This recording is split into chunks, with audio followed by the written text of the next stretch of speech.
Hello to all my friends in Tralee. Sorry I can't be with you today for your important conference. Unfortunately, I'll be at the COP23 meeting. But I have fond memories of the way in which Transition Kerry has always been up for the challenge from my various previous visits where I particularly was so impressed by your community energy initiatives and other initiatives which have been taken. So I wish you well for the conference. I wanted just to touch on a few topics with you in this brief video. The first, of course, will be ones at a global scale, which you're probably familiar with.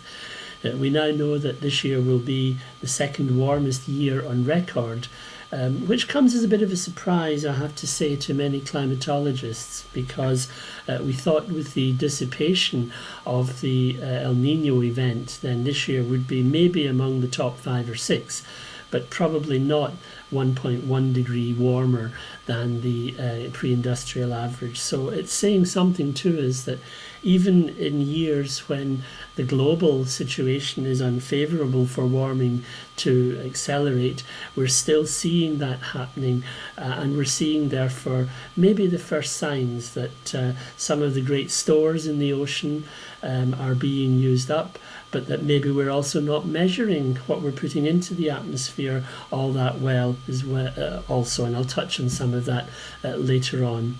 We've also seen, of course, the rapid rise in CO2 this autumn to now reach levels above 403 parts per million, and this is an acceleration which we haven't seen before, and it may suggest some of the same causal factors as I've just mentioned.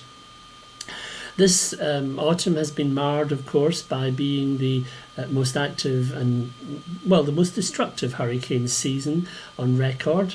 And as we speak, tropical depression 19 has formed in the South Atlantic and is now tropical storm Rina, which is making its way up into the Central Atlantic. On a course not too dissimilar from Ophelia, but fortunately well to the west of us here at this stage. But it's an indication of the way in which things have been changing this year, and this hurricane season will cost the world $350 billion in damages. Of course, we've seen in our own neck of the woods the damage of Ophelia, the damage of the floods in Donegal in August, where 15 million euros of damage was caused. And we've seen as well the way in which storms are now happening, floods are now happening in Ireland earlier in the autumn than before, and our own published work from Maynooth here suggests this is primarily a consequence of climate change. But I wanted to move on to other aspects because there is some good news, and the first good news, I think, has been the way in which the Citizens' Assembly has issued its really radical decisions over the past weekend. I attended both of those weekends, and I have to say the citizens have been showing great leadership and great discerning of the nature and scale of the problem we face. Much more so, I have to say, than some of the people who are supposedly taking decisions for our children and our children's children today. But all of those decisions, those 13 key decisions, were really almost unanimously in some cases adopted. And I think our politicians now have, if they wanted it, a mandate for climate action and not for climate inaction. And it will be very interesting to see whether they, in fact, shelve the Citizens' Assembly recommendations or whether they actually do something with it over the next few months. And I think that will be the acid test as to whether or not democracy will have overcome vested interests in this particular problem, because vested interests really do drive policy, not just at a national scale but also at an international scale, and we will see that in Bonn this coming week as well. Where countries will try to squirm and try to twist their way out of their Paris commitments to some extent by creative diplomacy and creative accounting. And that will be the main activity in Bonn, it will be to try and set the rule book for Paris over the next 2 years, so that people know what is the common baseline that we're working from, what are the criteria that we're using, and why is it so important that the nationally determined contributions are actually achieved over the next few years as well. I think one of the key things this week in Bonn will be the fact that the meeting will be chaired for the first time by a small island developing state. The meeting was supposed to be in Fiji, but the infrastructure simply wasn't going to be there for that.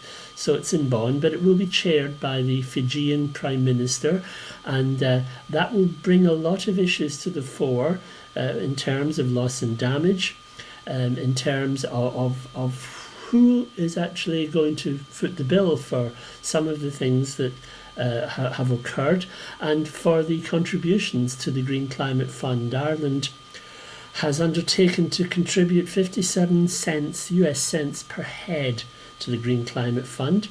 Other countries have contributed up to $100 per head.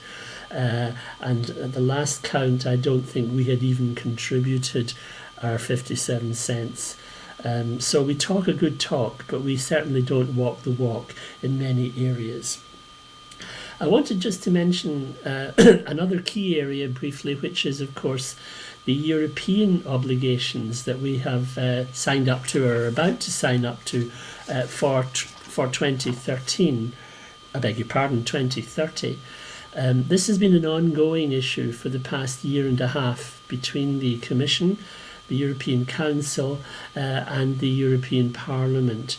And nation states, most notably Ireland, have been dragging their heels on their obligations very considerably, seeking concessions behind every recalcitrant country they can find, but also trying to interpret the rule book to suit themselves.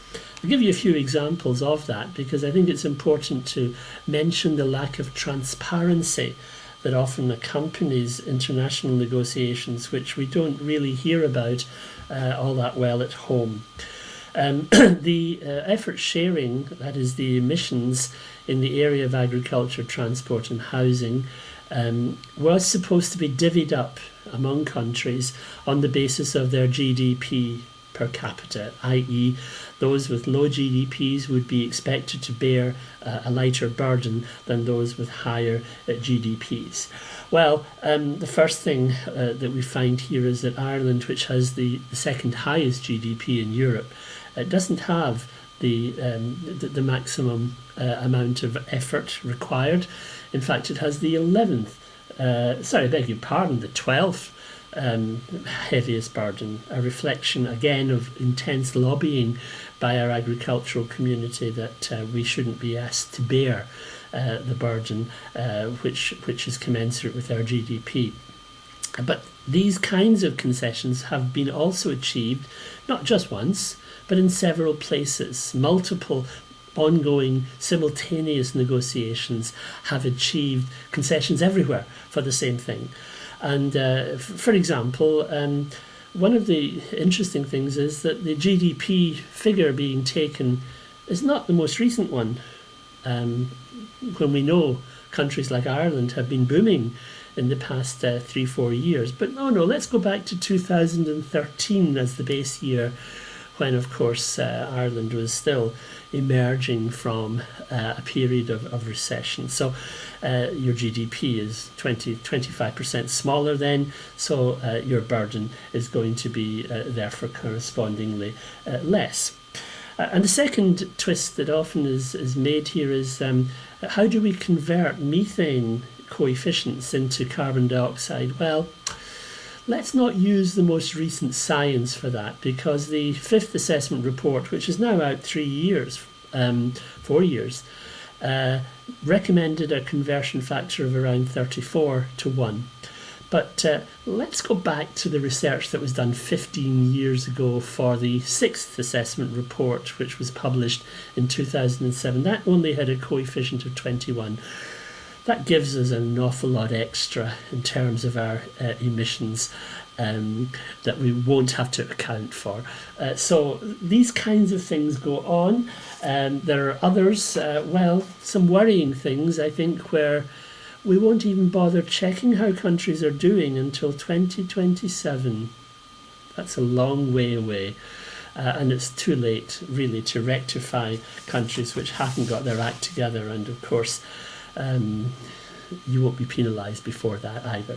So that's another aspect which I think is important. And as well as that, of course, there is the concession for forestry, which is getting to the stage now where it's not just forestry, it's wood products. Now, you and I know that furniture doesn't last for 100 years, which is what carbon dioxide lasts for in the atmosphere.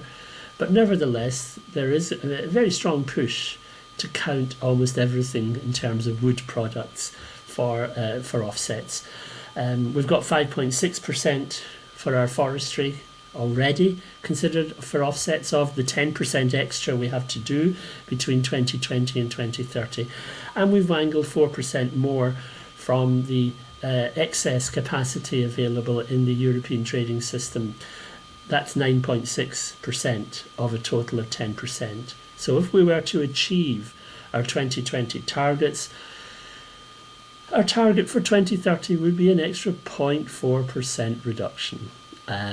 That's the way that skillful negotiators, and you have to give them credit, operate in these areas. So I just wanted to alert you to the fact that